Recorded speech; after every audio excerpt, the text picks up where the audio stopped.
So welcome to the Privateers Podcast, where we have conversations with entrepreneurs, change makers, people that are trying to make a difference in South African business, help navigate the complicated journey of business in South Africa.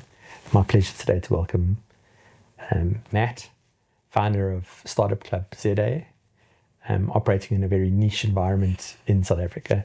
And so I had the privilege of attending one of your events recently, just blown away by the energy that you bring to the entrepreneurial environment. Entrepreneurship is a word we use a lot within this practice. And so natural that we would extend an invitation to you to come and join this conversation with us. I want to maybe start off by giving us just a high-level background about our Startup Club. What were you thinking? Yeah, thanks, Oliver. And I think a great privilege to be here with you guys. I know there's a lot of alignment on values and vision and where we see entrepreneurship being a critical lever in this country for good. So, really just thrilled to be here and just have a good conversation with you. This is an interesting business in that I don't think I could have planned being here now doing this. This is very much the consequence of what you feel like needs to be done, and so you put your hand up and you do the work. I'm a financial services guy by background. A fellow Vitsi? Correct. Very grateful to have done well and to have had, in some respects, the pick of choice of where you might want to go one day. And management consulting was the route, Yes. That was they were going to pay for an MBA, so I didn't even know what that meant really. But heck, I could go and study overseas, and that was going to be the path to a greater life in principle. I fell out of love with that quite quickly when I understood what that life would entail. But was very fortunate. What is part of that you didn't enjoy? There's a very famous Steve Jobs lecture he delivers to, I think it's the Stanford class, where he talks about his both love and disdain for management consultants, largely because of the fact that they give very calculated, framework-based advice, but never stick around to see it through. And then I thought to myself, maybe there's something meritorious in that. And the people that I'd chosen to chat to in industry could corroborate that pretty closely. So I was like, actually, no, I think I want to be closer to the action and be part of the building and not just the advisory. So that's not to say it's not a phenomenal industry. It just wasn't necessarily the path I wanted to go down. I was very fortunate to find myself in financial services in the high net worth advisory space for the first 7 years of my career. And to be frank, was just making an absolute killing. Went from making almost nothing for the first few years to making exorbitant sums of cash in my 20s, and came to realize that wasn't the motivating thing. I'm grateful to have seen that early, because I realized that just wasn't the goal. I needed to work on things that were... Did you have a mentor that helped guide you through that process? That got you to that point? Or something you got to by yourself? I didn't, don't get me wrong. Wonderful folks in industry, great experience. I guess more in industry mentorship. But, I think mentorship is more holistic in the sense that you've got someone who understands the personal motivations. And I think if you have some role models in your life, it's important to model the balanced facets of life, not just being a great practitioner in business, but you've got to model after family and things like that as well. So I was very grateful to learn from some good folks in industry, and largely that started out being everything from hitting the cold calling on the phone to actually advising clients and building a team to enable that.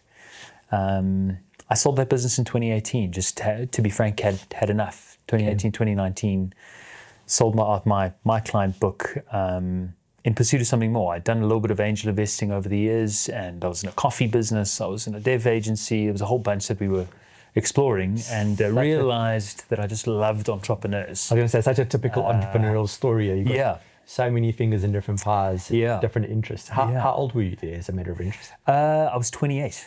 27, 28. So quite young by South African standards. So comparably quite young. And it was bizarre. I felt like an imposter, to be frank. I didn't feel entitled to the money I was making, the options I had. These were typically problems or things you'd be thinking about in your late 30s, 40s. And I thought to myself, okay, well, is this a midlife crisis? I don't know. But let's explore what's next. I know I love entrepreneurs. I find them fascinating. Their propensity for risk, it's like this massive faith leap that they take in trying to build things that don't exist.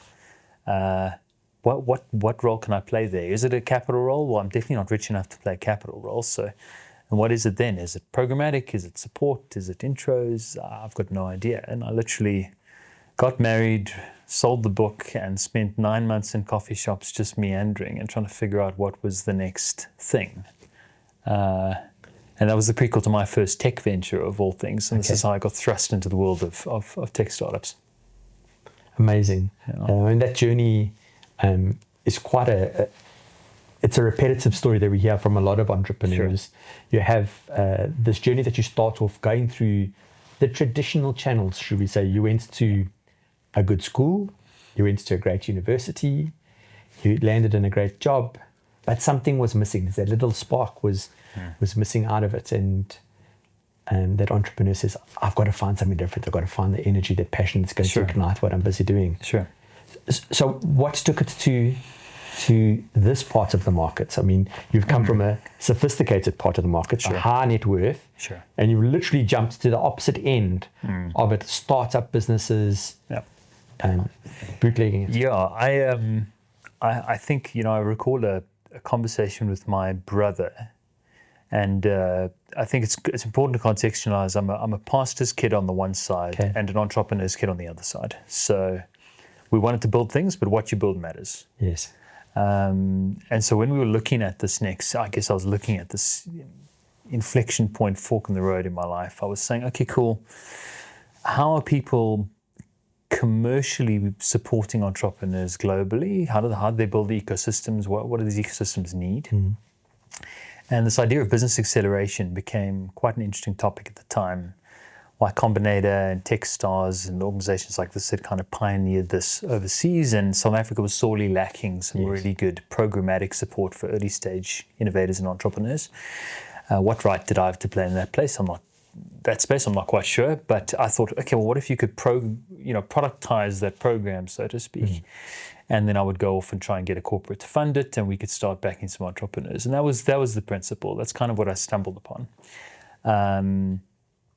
And I met a great founder in his own right who was running a small business, working capital fintech. Had access to these SMEs. We had a meal or two, and he thought, okay, well, this is quite interesting because there's value that can be added to our entrepreneurs. These were not tech entrepreneurs or startups in the way we define them. They were SMEs, they need working capital. But this could be a really nice bolt-on. So essentially became a tech founder overnight. I needed to build a tech product, take it to this SME base. They would put some cash in. I'd become founding CEO, and we were off to the races. And so for 3 years, I built that business. Many ups, many downs. We eventually had one of the largest working capital fintechs in the country back us, and come onto the cap table and do some very interesting things there. But they were acquired by a challenger bank that most of us will now know. And to be frank, that said bank had a competitive offering. And so our funding got cut almost immediately. I had to let go of our team. I had to go through this really existential crisis of, hold on, I thought, but I don't understand. I've done everything right. I'd done everything by the playbook. We built this iteratively. We thought we were close to fit. It's gone according to plan, but we'd raised some capital, and yet now here I am, just kind of out on the ledge with no one supporting us. That is such an important message right there for people looking to start their own businesses. I know you have this conversation with a lot of your founders. People think success is linear. Just you start here and you end up here. No. It's anything but when you're starting a small business. It's all over the show. There are ups and downs, and those ups and downs can be extreme. Sure. And so much of this, I remind great founders these days, because now we play quite a critical role in the fundraising journey as well. So much of this is a blend of luck and timing and just the right people. And it's largely out of your control, which is a crazy thing. You think if you just absolutely optimize for value offering and price point, then surely this business is going to grow exponentially. Sometimes there are these macro factors that you just can't get your mind around. I spent a couple of months just thinking, was it me? I'm not quite sure. It was my first foray into the venture capital space, because we did try to start raise some capital in the open market as well, needing to fill this gap that we now had. Eventually the business we unwound, and it's kind of sat on ice, to be frank, for some time. But I realized that in that season, that fundamentally I was a solo founder, which already kind of, clipped the Achilles before you started. Yep. This is a hard journey to build alone. It's a lonely journey. It's a very lonely journey to build alone. But there was something nuanced as well about the startup space. And I think it's also worthwhile me just clarifying. We inherit, in the network that we now run, we inherit this definition of startups not just being folks that are starting out. We inherit the Silicon Valley kind of London, Singapore definition of a startup. These are folks that are really looking at building hyperscale businesses. They use technology to solve big problems in the world for big markets, super disruptive, innovation-led. And so that's why sometimes even in Silicon Valley, you can be a company that's 6-7 years old and have raised a Series C, but still be considered a late-stage startup. Yep. So we thought, man, there's this really interesting sector that I guess I had now become a part of the club, having built this tech product and tried to build this business around it. You'd earned the stripes, you'd walked the journey. Well, not very well, but tried. Yep. Tried my very best, I think, and just realized, gosh, there's got to be something here. There's got to be something where I can have access to people that can make that journey a little bit easier. It shouldn't be such a standing start to access venture capitalists who you might want to raise capital from, or access to certain talent. Maybe there is a gap in the network space here, and that really was the prequel to what is now Startup Club as a national network. It started by, and I can't actually recall if some of the Moore team came to one or two of our very first meetings. We were certainly there. This is a paper-based idea. I said to a friend at the time, hey guys, everyone says Cape Town is where the innovation scene is and all the capital's down there. I know so many folks in Joburg, but they just operate in silos. What if we just, I'll pay for it. Let's just interview some cool founders based in Jersey, invite the whole ecosystem and see who shows up. And I thought 40 people would show up and 150 did. Amazing. And so you go, that's okay, Joburg for you. That's Joburg for you, correct. Hungry, and certainly hungry to connect and hungry to learn. There is just this vibe and energy you can't replicate. But that was really the first, okay, maybe there's something here. I mentioned to you off camera earlier, we did not intend on building an events business, but that has fundamentally spun out as one of the more active events ecosystem builders, certainly in the tech and startup space. But you've got those events down pat. As someone who attends trying. Thanks. Yeah. The energy at those events is just incredible. It's what you'd expect to see in a young entrepreneurial environment. And Matt, you spoke a little bit about purpose. Yep. In this business, we talk about purpose all the time. We like to use quite a few Simon Sinek quotes about find your why. Yeah, sure. In fact, the backgrounds for most people's laptops is a Simon Sinek find your why. Do you want to hone in a little bit on the purpose? What was your purpose? What was your motivating factor in this? Yeah, so I would be remiss not to say that a lot of what I spend my time doing is certainly inferred by, I guess, your worldview, which is a faith worldview. Okay, so very important to my family and I. And I feel like I've got finite time on this earth. I might as well spend that time working on critical problems with people that align value-wise and for people that you care about. Yes. And so my family and I, my wife and I, are deeply motivated to try and solve some big problems in the world. And I do think there's a way you can marry that impact with commercial upside. And ironically, we'd probably just roll that commercial upside into more impact, which creates more commercial upside. It's a never-ending story. I think they're circular. I think they're just part of that same ecosystem. If you're doing the right thing for the right reasons, that behavior feeds better behavior, and it just goes round and round. So I think I've, like I said to you earlier, I realized very early on that just pure material success wasn't going to be enough. It's not enough to galvanize me to rally my best effort and time around. It needs to have some sort of impact, broader purpose, broader impact. I just haven't found anything as galvanizing as this space, where you might be able to, in your finite capacity, come alongside an entrepreneur who sees the world how it might be. Yes. And sees these problems as opportunities and go, actually, I might be able to clear the path for you there or catalyze you in a different way. That's the big why, Oliver. The why there is, stuff needs doing. Let's enable the people who can do something about it to do that. And There's loads of ways you can do that, of course, and some of it might be more philanthropic, but for us, we're really trying to figure out how do you create good framework and process and replicable procedure around. And walk with somebody on that. And walk on the journey from very early to, I'm a student, I might want to be a founder one day, to, I'm running a listed business, but it did start somewhere. And how do you create value for these people along the journey? I think that's the bit of the conversation with you that I've always enjoyed, Matt, is that there's a little bit of an element of that within our own practices, but partnering with entrepreneurs, they might be further along that journey. Sure. By the way, not all the time. Sometimes there are literally startups, but partnering along with them on that journey all the way through it, there's a huge amount of satisfaction that comes from just being the steady voice for them to bounce ideas off, come and have a conversation about things that are plaguing them. And I guess you play that role largely for a lot of your startups that you get involved in. Yeah, I think I get a lot of credit. My wife reminds me that unfortunately every brand will have a face attached to it, so it might as well be the founders. I can't say I love that, but what it means is I get a lot more credit than I think the network deserves in its own right, in that you've got so many folks now that are aligned on that mission. We've got 14 anchor institutions that partner with us every single year now. That's amazing. From big enterprise banks to some of the best of breed kind of service providers in the space, who all rally around this idea that this is such a critical element, almost like this subsector of broader entrepreneurship, largely because of its propensity to scale and propensity for impact. Yes. And how you can make $1 million go so much further than necessarily a traditional brick and mortar business.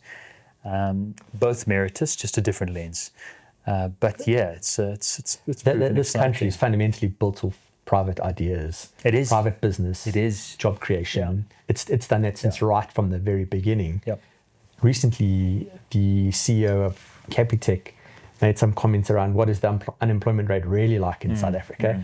Controversial to some, but I thought he raised an interesting point for debate, which is that maybe we're recognizing what is unemployment incorrectly. We're measuring it incorrectly. Very fair. Because the informal market, the startup market, the small businesses that you're involved with, they're a big portion of what drives this economy and certainly drives employment and feeds households. Is that the purpose that gets you motivated? It absolutely is. We play in this really interesting niche now, where our goal is, it's so interesting. If I'm a venture capitalist looking to back the type of startup that our network typically service, I'm not hugely incentivized to see you hire 1,000 people, right? That's super cash inefficient. But do I see your payments fintech solution driving financial inclusion for 10 million people? Okay, now that's really interesting. So it's coming at the same problem from different lenses. That's just, again, one of the nuances of the startup space. But to your point there around the unemployment numbers, it's Gigi Alcock, who really is a great thought leader in the, he doesn't like it being called the informal space, but Casinomics. More the cussy economy. Yeah. And he makes this amazing remark quite regularly when he delivers a keynote, and he says that when you go into the informal space, people there will remark that they work but they're not employed. Okay. So I work but I don't have work.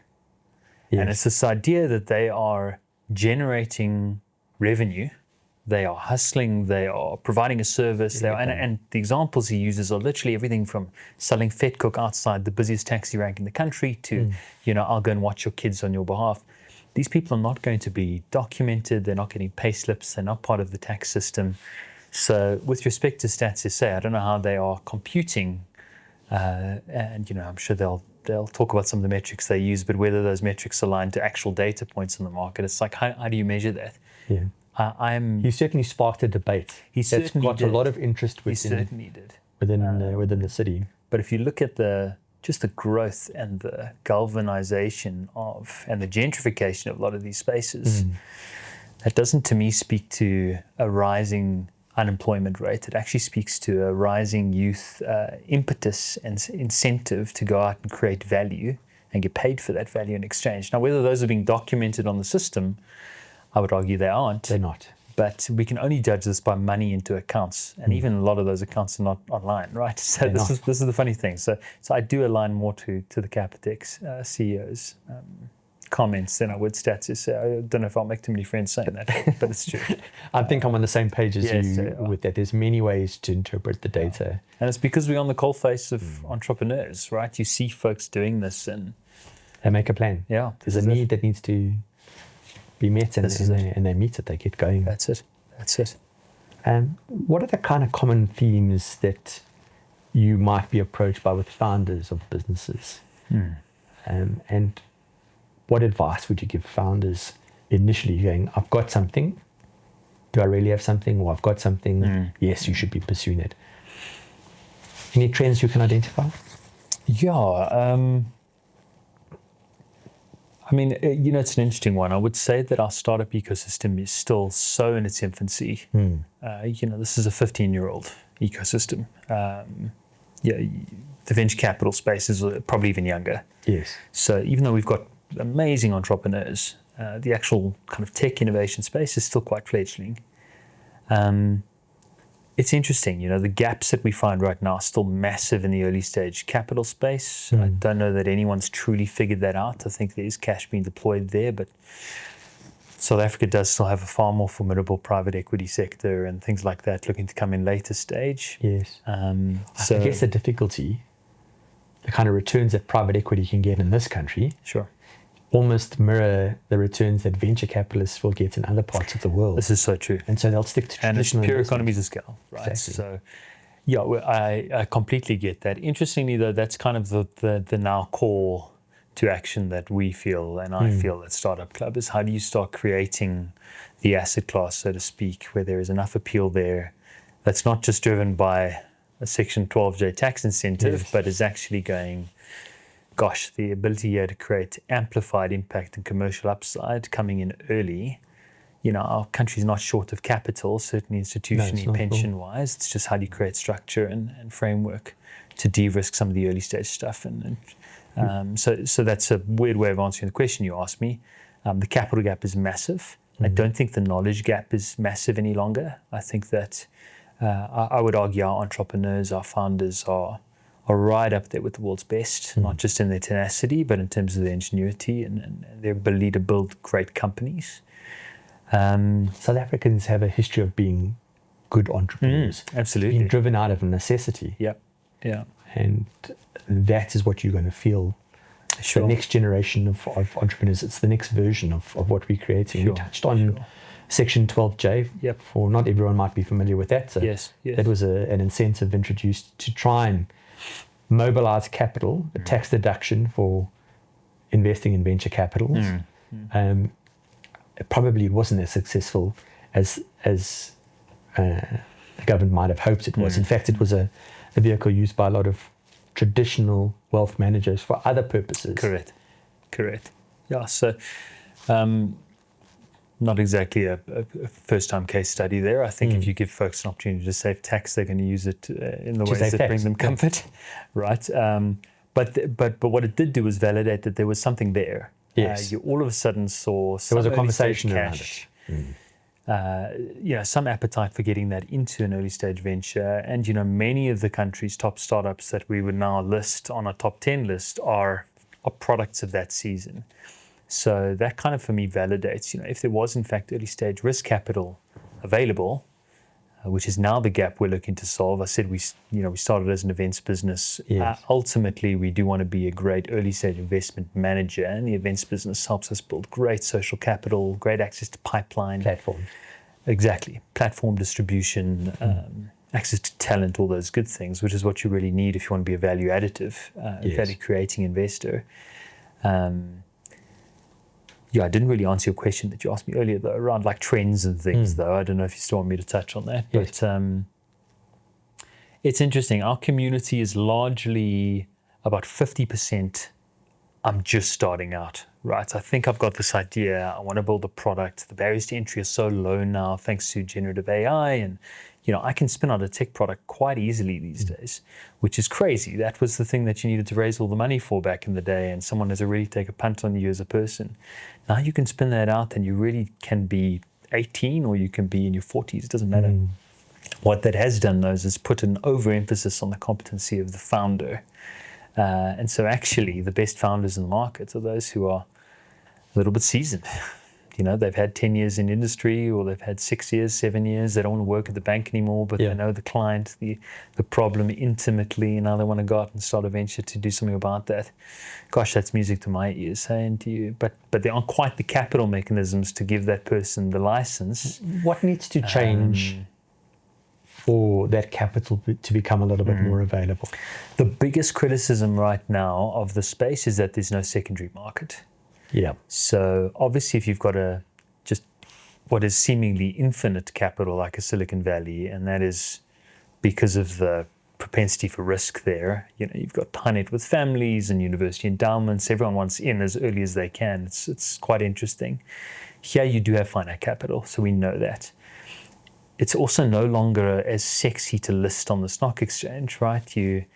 Your investors, you as a founder, don't always have the patience to wait 15, 20 years to list, even though that's classically been the way you would exit your business. Yes. So now you don't have this huge market of private acquisitions. You and I will be privy to many of those that do happen, and they certainly do happen, but it's not like it's an open market. It's not like there's a lot of transparency in that market. So probably the biggest inhibitor right now of more capital flowing is this case study for exits in this space. And that's really where you need more public infrastructure, more buy-in. There's a change of narrative there. You need a depth of market. You need a depth of market. As a firm, we attended the SAFCA conference in the Western Cape recently, so the South African Venture Capital. Sure. To be fair, it's not really so much venture capital, it's more private equity. Yep. But even within that market, the ability to be able to exit an investment in a market that doesn't have as much depth as a European market or a North American market is a challenge. Now you take that one step lower and you're true venture capital. How do you find what that exit looks like? So we've got to come up with creative ways to create that market. You do, and I think also the challenge is you don't have that much high net worth patient capital in this market that is willing to deploy super early, because, and understandably so, I'd rather back a business that's asking for 50 bar and I can get the DD done over 6 months than a business that's asking for 5 and it takes me as much time to do. The return multiple is not as attractive. I think there is an argument now to be made, really 10 years into the venture industry in this country as well. Again, we talk venture capital, not private equity, that the model doesn't work.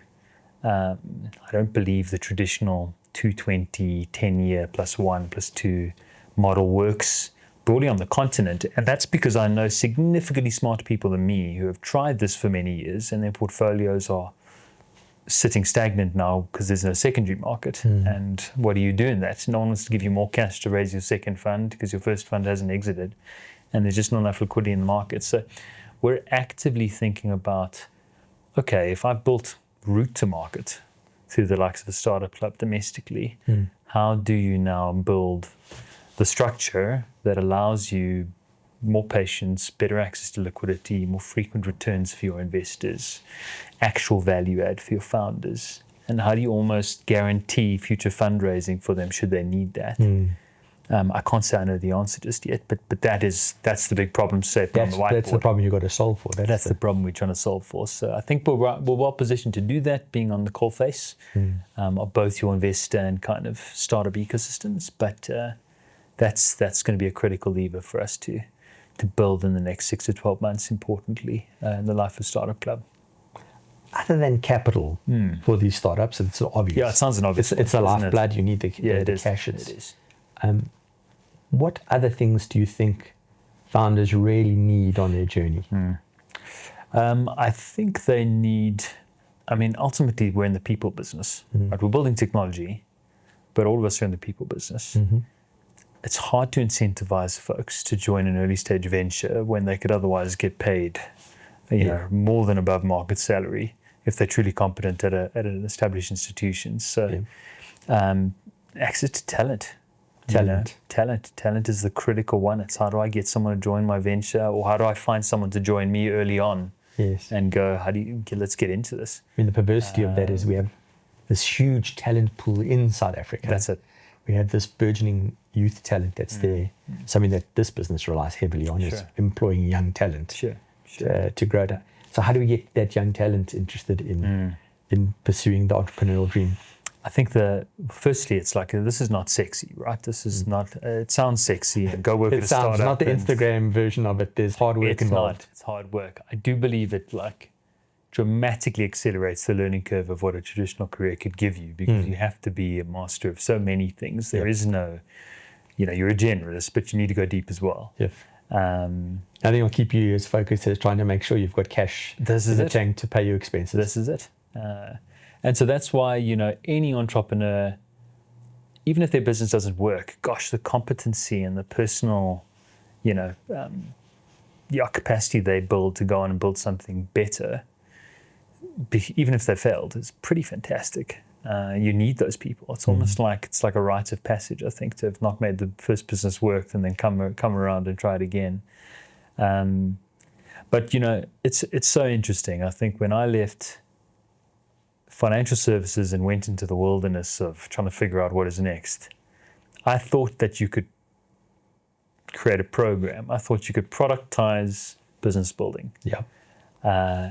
And you throw that manual straight out there.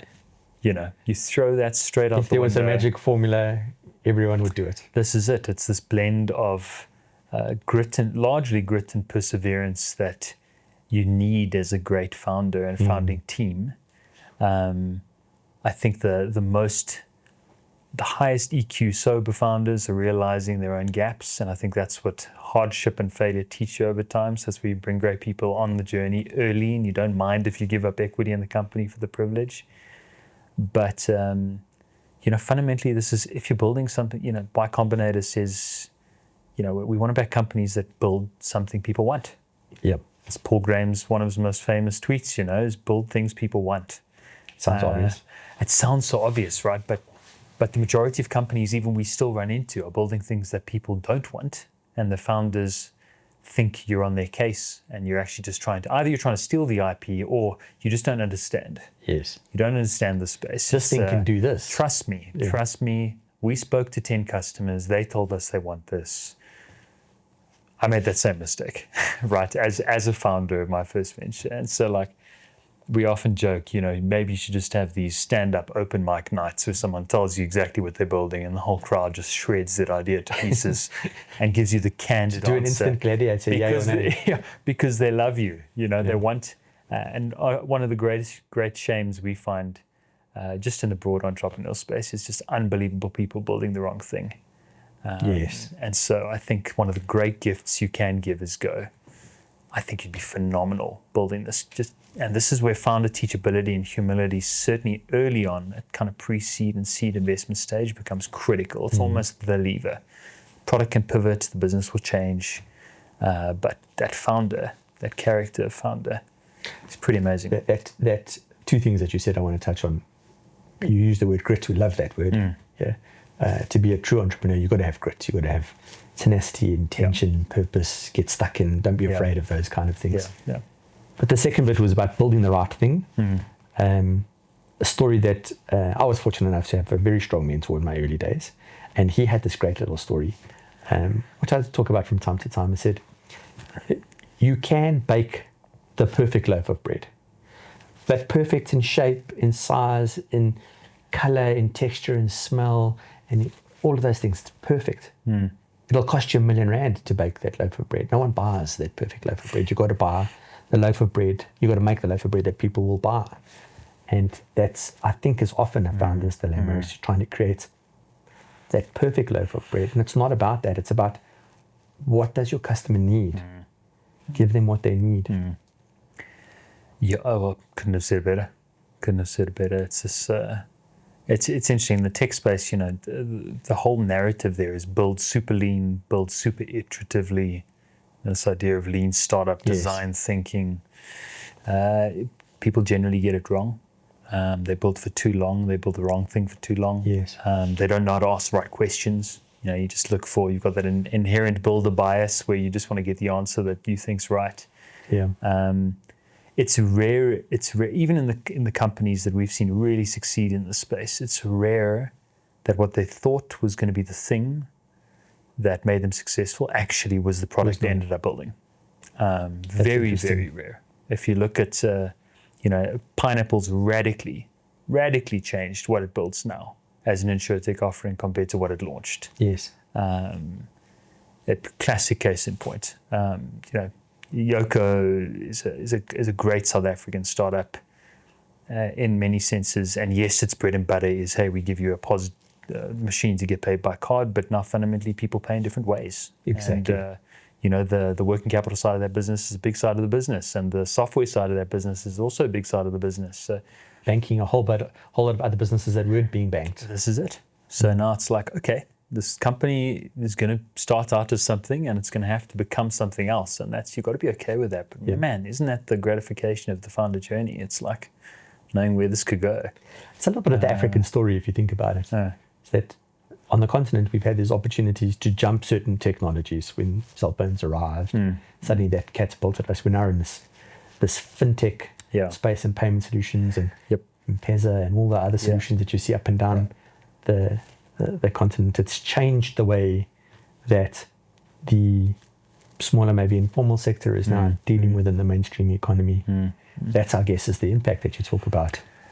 That's it. And I think I would be remiss not to say that we're not seeing a huge influx of AI startups in our base now. Yes. I think I don't meet a single person who's not using some semblance of generative AI to fix their grammar or build a pitch deck or, whatever it is. It really is the next. Then they're missing a trick. They really are.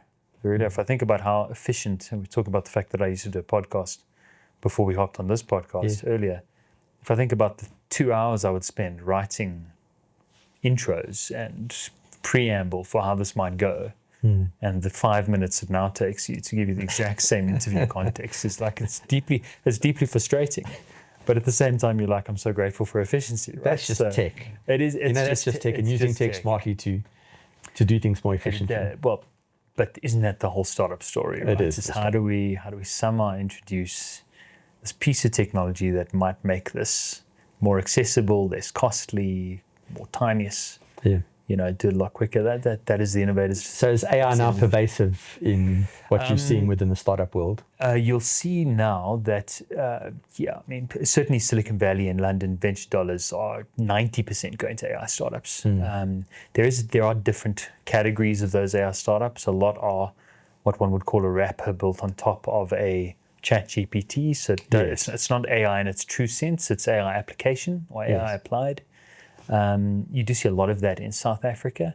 Ironically, we also have some really interesting businesses building local language models, doing some very, very cool things in basically to take AI and contextualize it domestically. And that's largely on language and access and culture, and which is just, you never know where the stuff's going to go. Hey? I recently had the opportunities to meet two very smart youngsters who came to show us what they had built on an AI platform. Nice. A business development tool, all interfacing with WhatsApp. And I thought to myself, collectively, I don't think either of them were over 22. And I thought, how amazing these guys they've developed this thing. Whether it gets there or not, I'm not sure. But the entrepreneurship, the enthusiasm in presenting what these guys had built, and go, this is impressive. This is what this country needs, more of those kind of ideas. Crazy, eh? So the barrier to entry is so low. The talent pool is growing exponentially. I think you do need that. You need that business. That's the thing, though. I think how do you make it a business? The temptation is how do we, and you don't have that muscle's not built, right? So you end up trying to grab the heaviest weight at the gym and just dying immediately because you're going, oh my gosh, I can't lift this thing. So that's where the sobriety of, okay, we need a better operator, we need someone with some experience, we need some advisors, mentors to come alongside us. But you don't know that until you need that. Probably haven't been exposed to it. This is it. So actually, I get asked the question a lot, Matt, what should I study? I'm finishing school this year. What do you say today? I'm finishing my studies. And I say, go and work at the bank, man.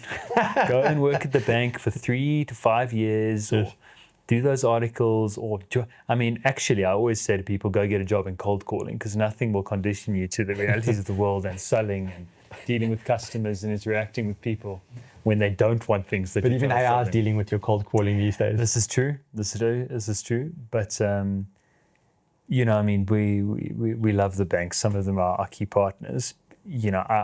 I'm not built for a career in banking, but I would say to a graduate, heck, if you can go and spend 3 years at an institution that's spent the last 100 years figuring out its processes and structures and systems, and you can inherit all of that learning and then go and roll that off into your own business. What a gem, right?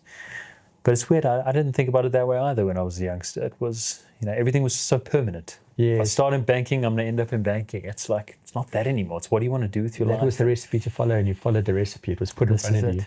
It takes a certain mindset to break away from that. And of course. You've got that mindset. Of course. Well, it's come at a cost, eh? Let me not detract. This is the poorest I've been liquidity-wise in a long time. And yet probably the wealthiest I've been in asset value-wise, or NAV-wise, because of what you're building. But nothing great was built without some semblance of opportunity cost or trade-off or sacrifice. Man, these are the building years still. Yeah. Matt, it's an exciting journey that you're on.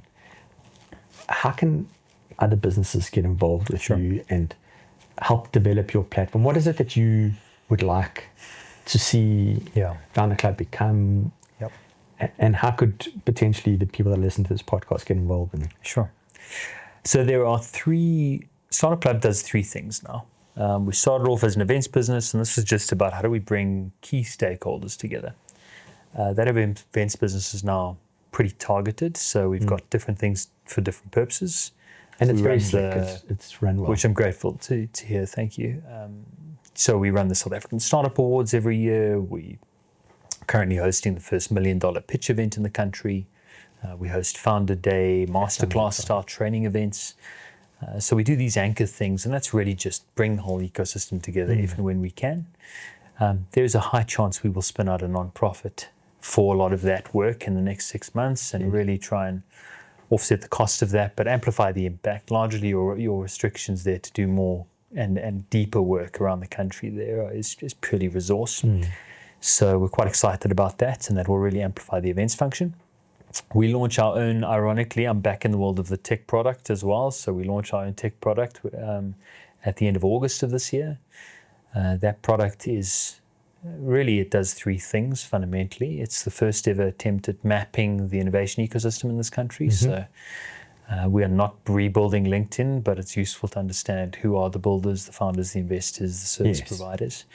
So first attempt at mapping that space. It's going to be really cool solutions we built there around self-service recruitment and self-service media exposure through that platform as well. Critical. If you don't get more people working in the space and more eyeballs on it, then it doesn't matter how much capital I have. It grows through narrative as well. So the platform business is really exciting. And anyone listen to the podcast, if they have an interest in the space or they know stakeholders, that's a great way to just understand and follow the journey here. It just really gets you involved in the ecosystem that we've built. And then thirdly, we're spinning out our own investment vehicle, right? It's I think that's got to be the dream, ultimately. Like that's always been the dream. Fully-fledged investment vehicle targeted towards venture capital. That's right. Yeah, it's the big question there is what are the nuances and the structures and all those sorts of things, and that's what we're working very intimately on at the moment.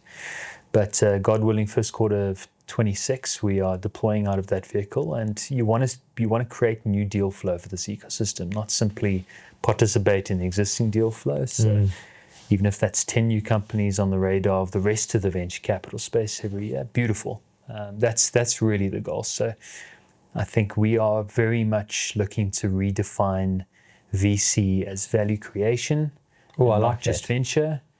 And to be a good investor, you've got to ultimately give your investees, not only do you need access to those investees, which I think we now have, but you have to be able to add value on distribution, on talent, on potential access to new funders, I think that's, this is the beauty of building a a deep and wide ecosystems. Now you have a lot of those things. So now it's just figuring out the semantics, Oliver, and hopefully, of course, what this requires in lieu of our entire conversation is folks who want to get invested in that space, catalyze the space. There is opportunity for exponential return there, but you need patient risk capital to come in and seed a fund like that. Yeah. A fund like that does not exist right now in SA. It's now becoming the precedent even for the likes of a Sequoia Capital.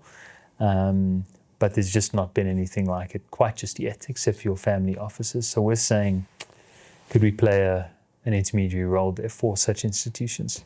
I'm the first person to go, we do not have all the answers. And so I take advice, I take criticism. But you can see the need is there. We can definitely see the need is there. And as we've sown the seed of that vehicle in particular, there's absolutely appetite for something like that, where your high net worth families, where your offices want someone to come in earlier, give you access to good deals at good multiples, but also potentially future pipeline for private equity players. And impact investing. So we think if you're doing all three of those right, you've got a really good ecosystem there. So anyone wants to get involved in any fray, man, very eager to chat and figure out how we can do some cool things together. Yeah, fantastic. Yeah. Matt, it's always energizing talking to you. You're so passionate about this space. And thanks, I've thoroughly enjoyed our conversation. I know you're backing a winning horse here. It's what this country needs, is a dedicated focus around venture capital and kind of professionalizing that ecosystem. You've gone a long way to doing that. And as investors have moved from traditional investments to private and equity investments to alternate investments, venture capital will be next in line, and it's the next catalyst this country needs for. I think so. For growth and job creation. I think so. I'm 35 today. Yep. I told my wife I'll come up at 40. As in today? No, not today. Okay. Not today, as in currently. I'll come up for air when I'm 40. So let's see.